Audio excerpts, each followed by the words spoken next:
आज की बात अब हर शाम सोमवार से शुक्रवार 8:30 बजे से। हमारे सहयोगी सचिन चौधरी भी जुड़े हुए हैं। नासिक से यूबीटी सांसद राजाभाऊ वाजे दिल्ली के निजामुद्दीन पहुंच रहे हैं।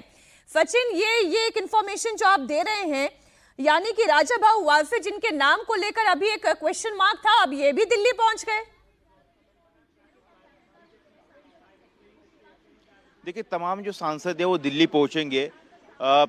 जिस तरह से कोई बता रहा है कि मैं किसी पार्लियामेंट्री कमेटी की बैठक के लिए आ रहा हूँ, यही जो हम जिनके बात सुन रहे थे, वाकचौरे भाऊ साहब वाकचौरे शिरडी से सांसद है, उनसे जब मेरी कल फ़ोन पे बात हुई थी तो उन्होंने मुझे ये कहा था कि मैं पहले हरिद्वार जाऊंगा, हरिद्वार में मेरा कुछ काम है, उसके बाद मैं परसों के दिन यानी कि वो 18 तारीख को जो है वो दिल्ली के लिए पहुंचेंगे। लेकिन वो आज दिल्ली पहुंच गए। तो संजय दीना पाटिल सुबह से कह रहे कि मैं उद्धव ठाकरे के साथ हूँ, मैं मुंबई में हूँ। जो सांसद कह रहे थे कि वो कोई पुणे में है, कोई नांदेड़ में है, उनके चार्टर फ्लाइट की फ्लाइट की जो है तस्वीर खुद संजय राउत जो है वो दिखा रहे हैं, सोशल मीडिया पर पोस्ट कर रहे हैं। छोटे से में कि मैं अब ये गिनती 6 की बजाय 7 की गिनती करने लगूं, क्योंकि राजाभाऊ वाजे भी अब दिल्ली पहुंच गए।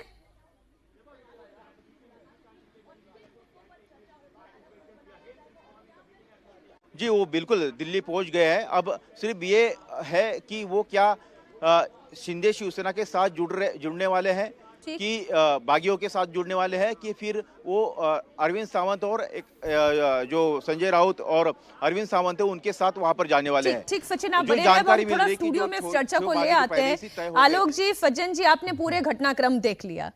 कोई कह रहा है कि मैं ट्रेन में हूं, नेटवर्क नहीं है, मुझे विप के बारे में जानकारी नहीं है, तो फिर आप दिल्ली आ क्यों रहे हैं? पहला सवाल तो ये। जो राजाभाऊ वाजे हैं वो निजामुद्दीन क्यों पहुंच रहे हैं? क्यों लोकसभा स्पीकर ओम बिरला से मिलने का समय मांगा गया है? टूट तो तय है, अब बस खबर आनी बाकी है। देखिए मीनाक्षी जी, ममता जी के समय लोग क्या कहते थे, हम ममता जी को ही नेता मानते हैं। जब भी कोई विद्रोह होता है, अंदर से उबल रहा है, बिल्कुल जैसे कहते हैं ना, बिल्कुल उफान पर है, वो किधर गिरेगा उस समय तक तो उसी में रहता है ना, जब तक बाहर निकल करके नहीं आता। इस दृष्टि से मुझे लगता है कि ये चीज़ें एक औपचारिकताएं पूरी करना है। लीगली भी बहुत समझदार लोग हैं। इतने दिनों से असली समस्या यही है कि इतना असंतोष अंदर रहा है। उद्धव ठाकरे बेसिकली बहुत असंतोष किस बात का है? भाई, आप यदि कोई नेता, उसको कोई लिफ्ट ही नहीं दे, उससे बात ही ना हो, उसके इलाके में ना जाए, उनकी शिकायत यही तो रही है।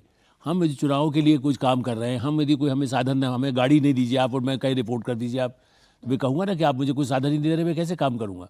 तो उन लोगों की बार बार ये शिकायत थी कि उद्धव ठाकरे, और शुरू से ही, और दूसरा उनको ये भी समझ में आ रहा है, इससे पहले का भी एक घटनाक्रम आप देखें, इवन उद्धव ठाकरे जब बने तब भी पहले तो माता जी का ये कहना था, मतलब उद्धव ठाकरे जी की पत्नी का, कि मेरे बेटे को ही मुख्यमंत्री बनाया जाए।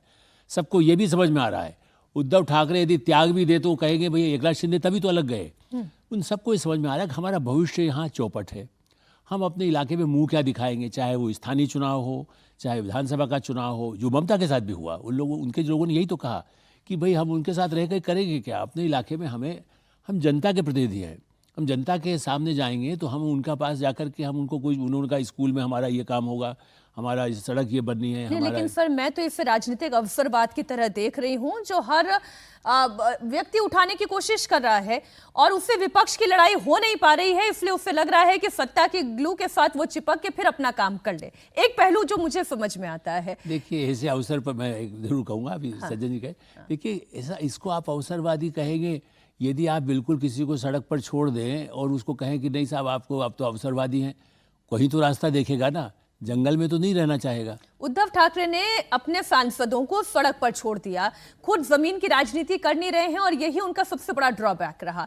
पब्लिक ओपिनियन, पब्लिक सेंटिमेंट क्या जा रहा है उद्धव ठाकरे और उनकी पार्टी के बारे में? नहीं, देखिए, अगर पब्लिक सेंटिमेंट के हिसाब से देखें तो लोग इसको बिल्कुल पसंद नहीं कर रहे हैं। कारण ये है कि देखिए, ये चीज़ें बहुत जगह चल रही थी। तो एक जगह हम लोग जब थे तो एक मतदाता ने पूछा कि जब आप चुनाव वोट मांगने आते हैं तो आप हमसे पूछते हैं कि हम आपके लिए कर रहे हैं, जब आप पार्टी बदलते हैं तो क्या आप हमसे पूछते हैं?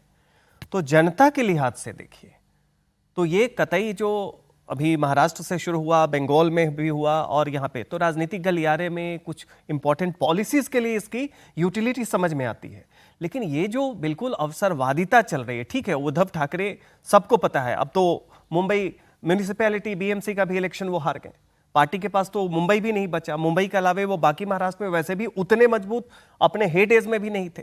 वैसी स्थिति में समझ में आता है कि आपका भविष्य नहीं है, लेकिन इस तरीके से एक दिन 2 दिन पहले तक आप कहते रहेंगे कि हमारा शीर्ष नेतृत्व में विश्वास है, उद्धव में विश्वास है, ममता बनर्जी में विश्वास है, और भीतर खाने से आप सत्तारूढ़ की तरफ, दल की तरफ जाना चाहते हैं। तो सवाल यह है कि अभी तो चलिए आपको थोड़ा बहुत लाभ हो सकता है, लेकिन लॉन्ग टर्म में आप देखिएगा इस तरीके से दल बदल के जाने वाले एमपीज का लॉन्ग टर्म में बहुत अपवाद को छोड़ दें तो बहुत ज्यादा उनकी पॉलिटिकल सक्सेस नहीं रही है। कारण यह है कि आप जिस मैंडेट पे गए थे, लेकिन इसके साथ संजय राउत का भी वो जो बयान है अहंकार वाला, वो बहुत खराब है। क्योंकि मैं इस पे भी डिस्कस करूंगी, क्योंकि इस वक्त आप जितने भी वरिष्ठ पत्रकारों को सुनेंगे, पॉलिटिकल एनालिस्ट को सुनेंगे, तो वो एक बात पे तो कॉमन सेंटिमेंट रखते हैं कि उद्धव ठाकरे को डुबाने वालों में अगर किसी का नाम है तो क्या वो संजय राउत नहीं?